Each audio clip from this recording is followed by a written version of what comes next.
Ancient Indian history में हम लोग जो है सो जो बात करेंगे वो करेंगे त्रिपक्षीय संघर्ष, ट्राइपार्टाइट कॉन्फ्लिक्ट।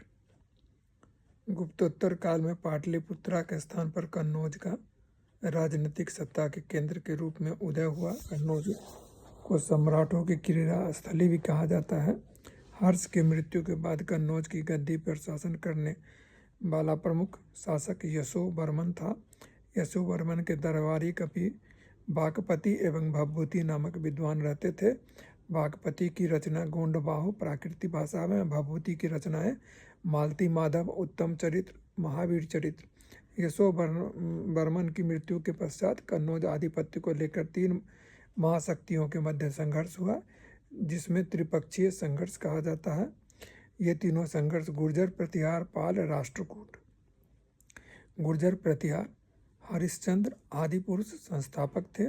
इन्हें रोहिलद्दी भी कहा जाता था। गुर्जर प्रतिहार स्वयं को लक्ष्मण सौमित्री का वंशज मानते थे। प्रारंभ में इनकी राजधानी मंडौर एवं कालांतर में भीनमाल को बनाया गया। नागभट्ट प्रथम अरबों जुनैद के नेतृत्व वाली सेना को पराजित किया। मिहिर भोज की ग्वालियर प्रशस्ति में नागभट्ट प्रथम को ही नारायण अवतार तथा मलच्छों अरबों का नाशक कहा जाता है। वत्सराज प्रतिहार साम्राज्य का वास्तविक संस्थापक था। वत्सराज के समय में कन्नौज के लिए त्रिपक्षीय संघर्ष शुरू हुआ। नागभट्ट द्वितीय कन्नौज को राजधानी बनाया। ग्वालियर प्रशस्ति के अनुसार नागभट्ट द्वितीय के तुर्स को मुसलमानों को पराजित किया। नागभट्ट द्वितीय ने गंगा जल में जल समाधि के द्वारा प्राण त्यागे। उसके बाद जो शासक हुए वो हुए मिहिर भोज। उपाधियाँ आदिवरा, ग्वालियर अभिलेख और प्रभास दौलतपुर अभिलेख। शून्य का प्रथम अभिलेख प्रमाण मिहिर भोज प्रतिहार के ग्वालियर अभिलेख से ही मिलता है। इसके समय पर अरब यात्री सुलेमान भारत आया था, जिसने मिहिर भोज को अरबों का वास्तविक शत्रु बताया। महेंद्र पाल प्रथम इनके गुरु राजशेखर थे, जो इनके दरबारी विद्वान भी थे। इनकी पुस्तकें काव्य मीमांसा, हरविलास, भुवनकोश ये काव्य ग्रंथ था। विद्वशाल भंजिका, बाल भारत, प्रचंड पांडव, बाल रामायण, कर्पूर मंजरी ये नाटक था। कर्पूर मंजरी प्राकृतिक भाषा में लिखा नाटक है, जो राजशेखर ने अपनी पत्नी अवंती सुंदरी के आग्रह पर इसकी रचना की। राजशेखर ने महेंद्र पाल प्रथम को निम्नलिखित उपाधियां दी: निर्भय राज, रघुकुल चूड़ामणि और रघुकुल तिलक। महिपाल प्रथम राजशेखर महिपाल प्रथम को का ही राजगुरु था। उसने महिपाल प्रथम को रघुकुल मुक्तामणि एवं रघुवंश मुकुटमणि की उपाधियां दी।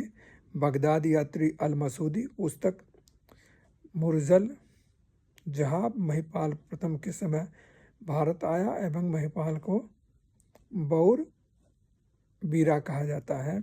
नोट: अल मसूदी ने गुर्जर प्रतिहार राज्यों को अल जुजर कहा। सास बहु अभिलेख महिपाल द्वितीय का है। इस वंश का अंतिम शासक था यशपाल। ठीक है। उसके बाद जो है वो है पाल वंश। इस वंश का संस्थापक गोपाल था। पाल वंश का संस्थापक बौद्ध धर्म के अनुयायी थे। प्रमुख शासक धर्मपाल, पाल वंश का सबसे महान शासक।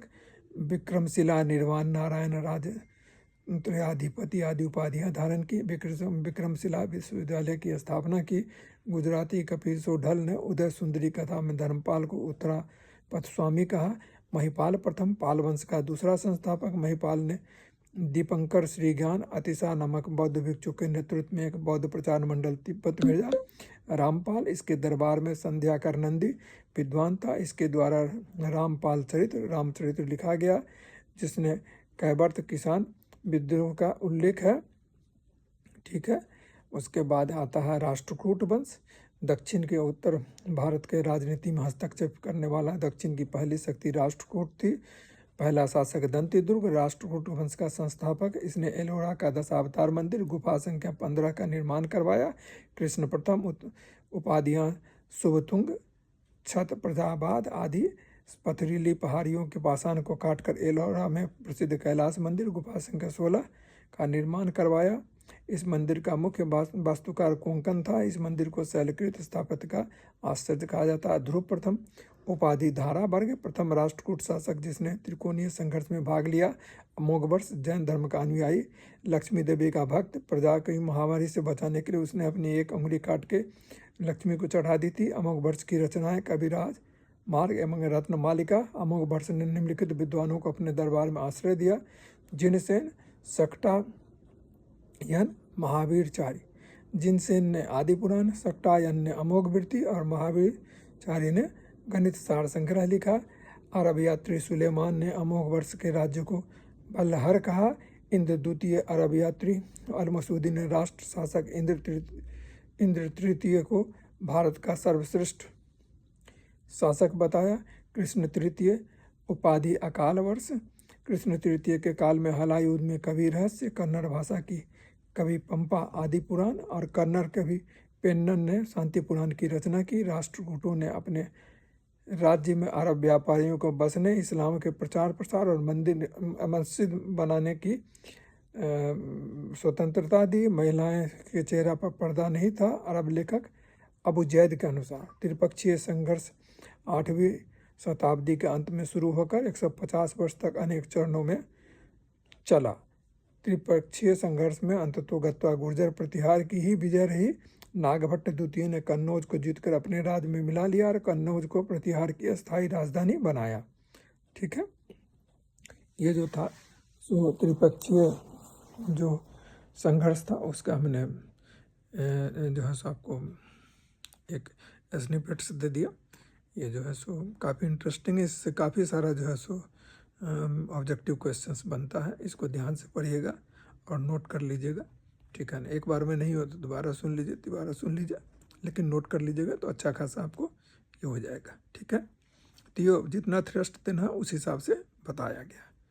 ओके, सब्सक्राइब करें और शेयर करें जिनको आवश्यकता है। Thank you very much, all the best.